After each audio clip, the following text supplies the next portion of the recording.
Et d'ailleurs, en parlant de qualité de vie, Ouais. La dernière fois, on en discutait. Oui, on discute beaucoup, parce que je dis tout le temps, on en discutait. C'est pour ça qu'aujourd'hui, elle s'est cachée, on comprend bien. Oui, voilà, c'est pas grave. On discutait de qualité de vie, le fait d'augmenter tes revenus, ton chiffre d'affaires et donc tes revenus, mais pas forcément d'augmenter ta qualité de vie. Oui. Tu te souviens? Oui. Est-ce que tu peux leur en dire plus sur ça? Parce que c'était vraiment intéressant. En fait, l'idée d'augmenter ta vie, en fait, tes revenus, et pas forcément d'augmenter à 100% de ta qualité de vie. C'est-à-dire que ça augmente toujours un petit peu, forcément. Mais c'est de pas dire quand tu gagnes 100 euros de plus que tu peux dépenser 100 euros de plus.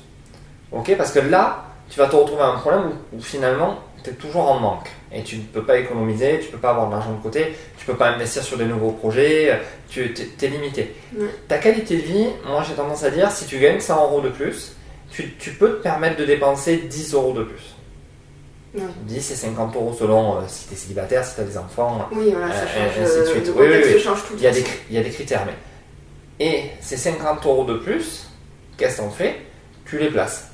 Tu les mets de côté. Tu les mets dans ce que, au départ, quand tu démarres la poire pour la soif, ça peut être un bon passage au début pour pouvoir mettre de l'argent de côté. Voilà. Après, tu peux investir, tu peux en bourse, où tu veux, mais petit à petit, tu augmentes. Et donc, si par exemple, tu te dis que ta voiture que tu veux t'acheter, elle coûte, on va dire 500 euros par mois, d'accord? Je prends 100 euros par mois, ça va être plus facile. Si tu gagnes juste 100 euros et que tu l'achètes, ben finalement, tu te retrouves dans la merde. Voilà, en plus que tu as de l'assurance, tu as de l'essence à mettre. Mais si tu attends d'avoir gagné, on va dire 1000 euros de plus, donc finalement tu prends que ces 10%, ben, tu peux facilement t'acheter ta voiture. Elle te coûte que 100 euros par mois, mais tu as ces 900 euros où tu peux faire autre chose. Alors tu peux le faire quand tu as atteint 500, ça se discute, ça. Mais l'idée, c'est de ne pas faire évoluer tes dépenses au même rythme que ce que tu gagnes. Il faut toujours rester légèrement en dessous pour te permettre d'épargner pour les coups durs, pour la retraite, pour placer de l'argent, pour permettre à ce que l'argent travaille pour toi à un moment donné, donc plus toi travailler pour de l'argent. Toutes ces choses-là en fait qu'on apprend un peu partout, surtout en ce moment sur toutes les chaînes YouTube, qui te permet d'avancer. Mais l'idée en fait, on t'explique qu'il faut travailler pour gagner de l'argent, on t'explique qu'il faut faire travailler l'argent pour gagner de l'argent.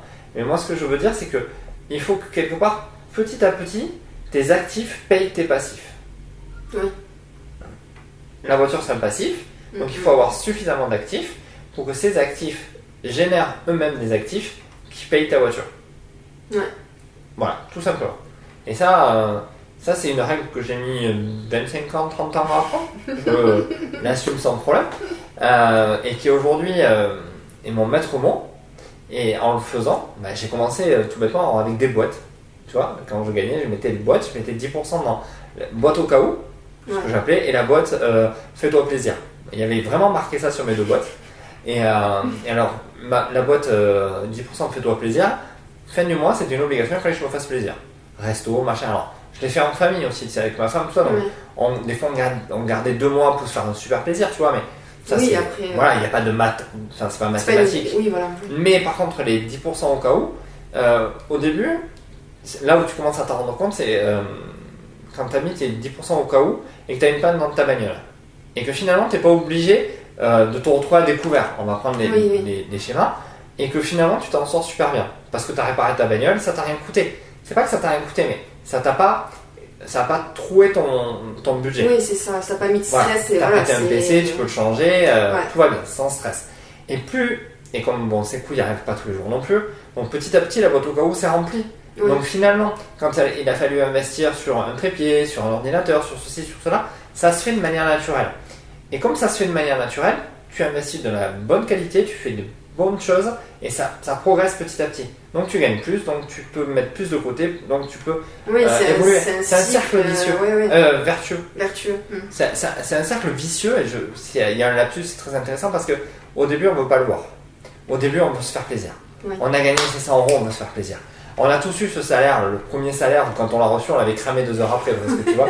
Soit en faisant la bringue avec les copains, soit en achetant des fringues, soit en achetant une voiture, en faisant un crédit. Enfin, on a tous fait ce qu'on a. Et c'est ok. C'est ok. La seule chose, c'est que